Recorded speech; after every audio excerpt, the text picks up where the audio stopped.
invite here Archbishop David Omoha and Chief Imam Barrister Sheikh Suleiman Yusuf Jabo.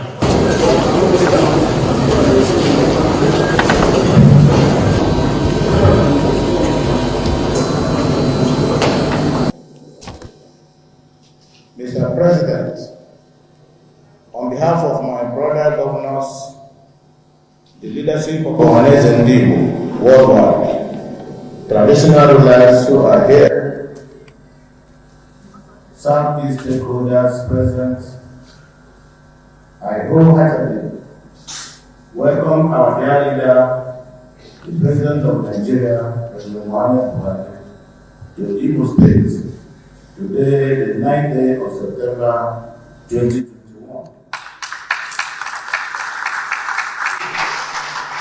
I wish to thank you, Mr. President, for graciously approving this town hall meeting, which will avail us the opportunity to rub minds on critical national issues as they affect the Southeast region. Mr. President, at the heat of the security crisis in the Southeast, you graciously sent a high-powered delegation to meet us to provide solutions to the problem.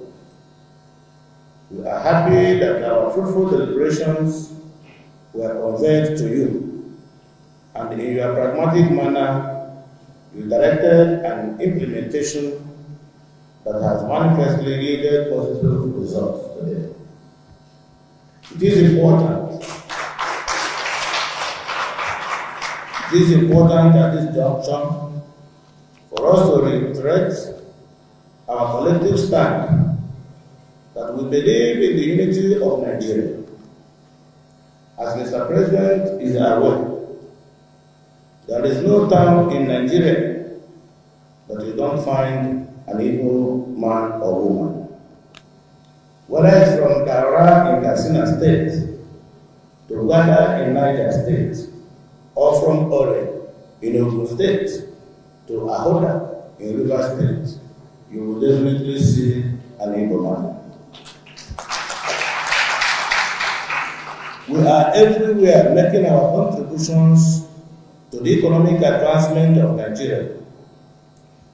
With our investments and social attachment to our host communities, it is really inconceivable to imagine that we should support the breakup of Nigeria, not now, not tomorrow, never.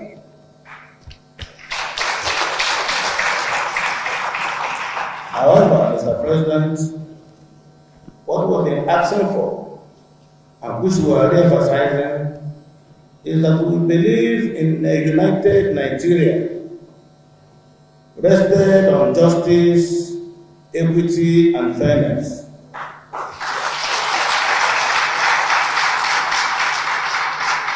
No citizen will be happy if he is not given accommodation or if he is not treated like a Nigerian. Fortunately, Mr. President is aware of these issues and has done his best in actually addressing them through policy initiatives deliberately designed to give you those a sense of belonging. One of those initiatives is the building of the second Niger Bridge, which former administrations paid lip service to. Which Mr. President is working the talk. We cannot thank you enough. We cannot thank you enough for this singular project which has an emotional attachment to Ndigo. Of note also, recently, Mr. President, the establishment of a naval base in Imo State, courtesy of Mr. President's gracious approval. I want to inform the people of Southeast that we have a naval base now in Oguta, in Imo State. As time unfolds, the economic benefits of this base to the entire Southeast will become manifest. It is also on record that under your watch, Your Excellency, 2 prominent Igbos were elevated to very prominent positions within the United Nations network. We want to thank you. Why Dr. Imo State was recently appointed the Director General of World Trade Organization. Indeed, Ndibo knows it would have been impossible without the intervention of Mr. President. Only recently, Dr. Chikwe Ihebazo from Imo State was appointed Assistant Director General of World Trade Organization. These are not coincidences, but the fruits of Your Excellency's spirited determination to support the best and the brightest from Igbo land.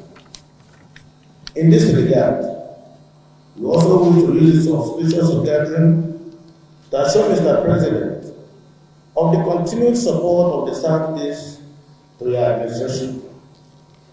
You can always count on us because you have shown us that you are not insensitive to the yearnings of our people.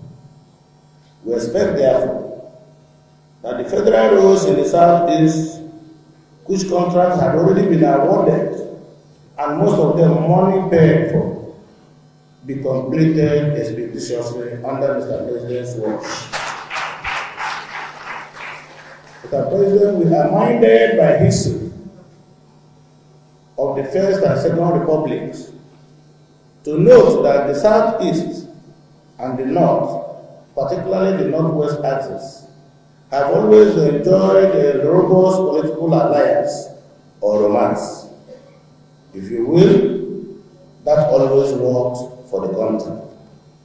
I believe that the political expediency recommends that the known be taken than the unknown. I believe also that as leaders, we should not ignore a tried and tested road.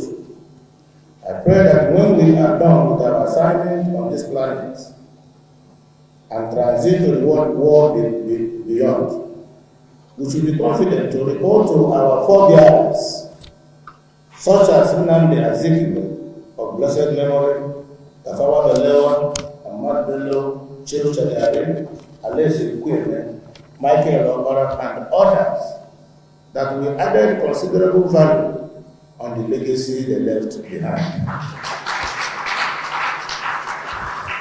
Distinguished leaders of the Southeast, Mr. President, I'm sure that in the course of this family party, some other silent matters which we have already agreed on will be presented on behalf of the entire people of Southeast by the President General of ONS Ndibo worldwide.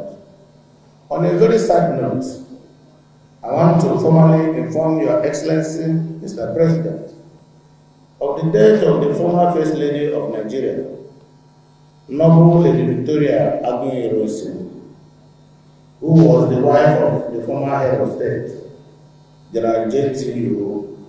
Aguiyi-Ironsi. Similarly, we lost the wife of former Premier of Eastern Nigeria, Lady Adamma Okara, also the wife of the only surviving minister in the First Republic, Mrs. Simbagbeke Amaechi. May their souls rest in peace. Once again, Mr. President, thank you for graciously being in our midst. Our message is simple. You've shown us love, we'll show you love. We'll support your government, we'll be with you. Feel free that Southeast are with you. You are at home. Something wonderful. Check Igbo kwenu. Muono. Lieno. Mr. President, your visit and presence in Igbo land today, Owerri in particular, has more than political significance. Nigeria has ended politics of frivolities. This is a very serious country today. Believe it or not. It's led by a serious president. Check Igbo Kwano! This mic is not picking up. Hold it close to your mouth. Mr. President, your presence brings light that automatically drives away the cloudiness, indeed the doubts in the relationship of Igbo and your government. Igbos say, Osita de ma, akwya? Osita what? Mr. President, what it means is from today, things will begin to be what? Wonderful and rosy. In fact, your presence reassures many of us, the galaxy of Igbo people that gather here today, that there is optimism for Nigerian unity. And we support it wholeheartedly. I feel very pleased in my capacity as President General of Ohaneze Ndigbo worldwide, and on behalf of Ndigbo, to welcome you wholeheartedly. Mr. President, in many ways, we have to call notice to the fact that after many years of Nigeria's checkered history of crisis and continuity, and the spectacular patriotic role of Ndigbo, that some people always insist on the perception of Igbos as separatists and secessionists. This is a historical fallacy. Indeed, if the truth was to be told in the history of Nigeria, Ndigbo are the most federating unit among all Nigerian citizens. Mr. President, generally speaking, anywhere you go in Nigeria, from Ohasana to Birnin Kebbi, you don't see an Igbo man, run away. Something is wrong there.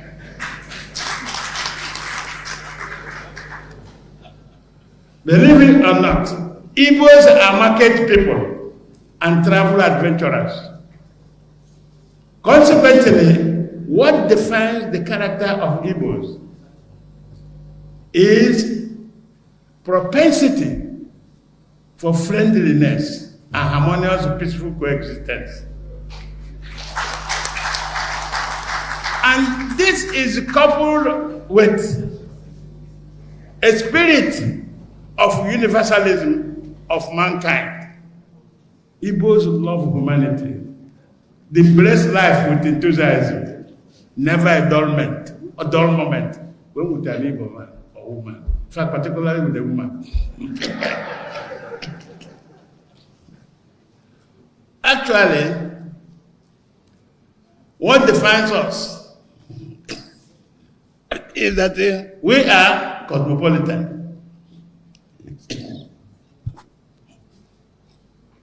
And we say in Igbo, Ojembe Nwelo, isn't that true? The traveler doesn't make enemies. He makes what?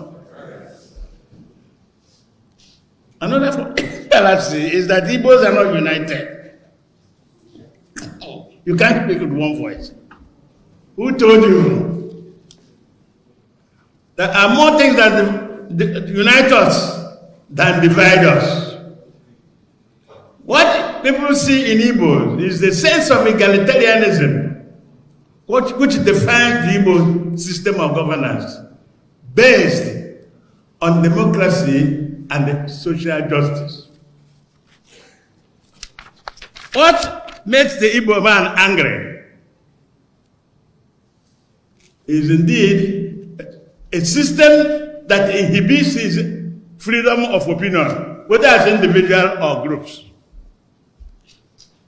Therefore, Mr. President, The leadership of Nigeria must have faith and hope that in spite of all the traits of secessionism or separatism, there is no doubt that no secessionist elements can succeed in Nigeria, provided there is good governance based on equity, justice, and fairness to all.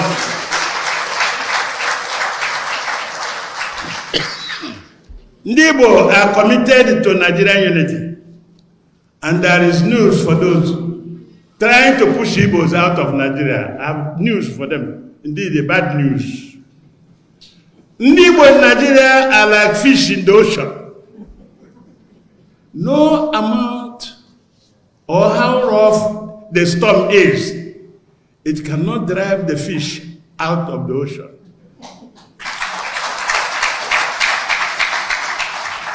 About Nigeria, we must be persistent and consistent. If there's anybody angry that Igbos are everywhere, Igbos want to be Nigerian, or Igbos are Nigerian, too bad. Make your appeal to God. We will be here.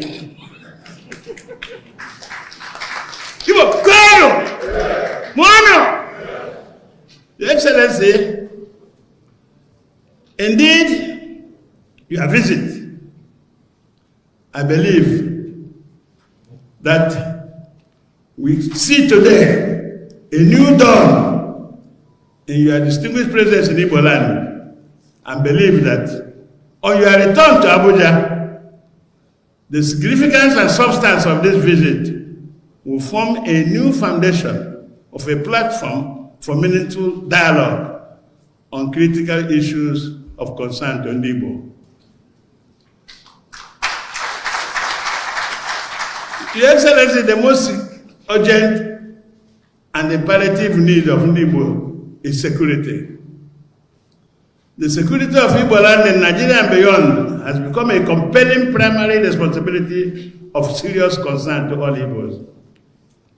Regrettably, in fact, I've said regrettably, our own Southeast zone has recently become a theater of conflict, negating the peaceful, loving nature of our people. In this context, Mr. President, Muhammad Buhari calls for the establishment of a zonal and state police apparatus to support and complement the existing federal security architecture. In this context also, Mr. President, we appreciate the infrastructure work you have been undertaking in the Southeast, particularly the second Niger Bridge. Every speech from this side of Nigeria mentions second Niger Bridge. In fact, it is because it symbolizes the unity and bridge across the various regions of the country. However, Mr. President, the Southeast zone is still in dire need of more infrastructure sponsored by the federal government of Nigeria. Among these are roads, bridges, railways, and ports. It is considered view of Ohanes and Igbo that is also shared by the Igbos as a whole, that federal investment in these areas will revitalize our economy. In conclusion, Mr. President, among the things that are important to us today, there's nothing more than the restoration of serious sense. Mr. President, nothing is as important to Igbo today in Nigeria, the restoration of a serious sense of belonging and the return of the spirit of Nigeria's founding fathers based on the doctrine of one nation, one word, destiny. And we believe your administration can do something about it drastically through the evolution of power, which will ensure a sense of balance in our political system. Mr. President, you're welcome and we love you. The fundamental thing is that in the addresses mentioned, there is no town you will visit in Nigeria without the Igbos being in charge of either the infrastructure or pharmaceutical, from even galvanizers. So for any Igbo man anywhere to think that of anything outside Nigeria is unthinkable for me, because the evidence is there for everybody to see. You are in charge of the economy, whether you agree or disagree. The second Niger bridge, and try and see what you are trying to do with the railways from Port Harcourt to go up to Maiduguri, and then linking them with the other lines. I'm sure you must have read Amechi's statement and the rail complex that this administration is working together with the Chinese government and others to make sure that we get the infrastructure right. Because I firmly believe when we get the infrastructure right, you know, Nigerians will mind their own businesses. Which country can advance without infrastructure? It's not possible. But the infrastructure was virtually neglected. And you put a big question mark. Where does that money has gone to? When we came back, we decided that we are going to do the roads, we are going to do the rails, and we are going to stabilize power so that we can realize our potentialities. And as a group, I'm telling you this, the Igbos stand to benefit more than anybody because they are more enterprising. There's no doubt about this. But it's our duty as a government to make sure that we have got the infrastructure right. And I would like to be remembered as a person who stabilized this country. We will try and secure the country so that Nigerians can mind their own businesses. If there is no security, there is nothing anybody can do, no matter how much he tries or how much initiative he has. Security is number one thing, and we'll try and do that. And security, then the economy. When people feel secure, then they mind their own businesses. Now, the ball is in your court, in the sense that I try to make sure elections are free and fair. Make sure you honestly and practically educate your constituency, and you ask for their votes. I assure you, I will continue to do my best in terms of security and the economy. Fighting corruption in Nigeria is extremely difficult. It's so sophisticated. It's very difficult, but I'll keep on trying. And I thank God that nobody can point accusing fingers at me, either of having companies or mentions anywhere in the country. I thank God that I try to keep myself as clean as possible so that I cannot be made a hostage. The problem, people will watch and allow you to make one or two mistakes, and then they will make 1,000 mistakes. I will do my best to make sure that Nigerians that try hard succeed in their efforts. I thank you very much. And Governor of Imo State, I cannot thank you enough, but I will be careful with your future invitations. Thank you very much.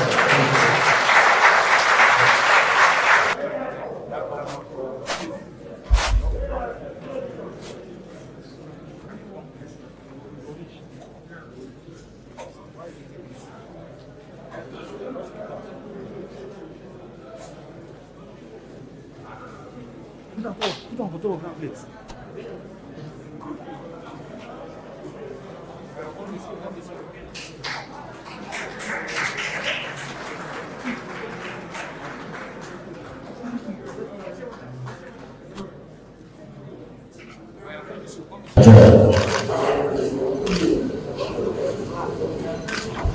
General Muhammad Buhari, retired.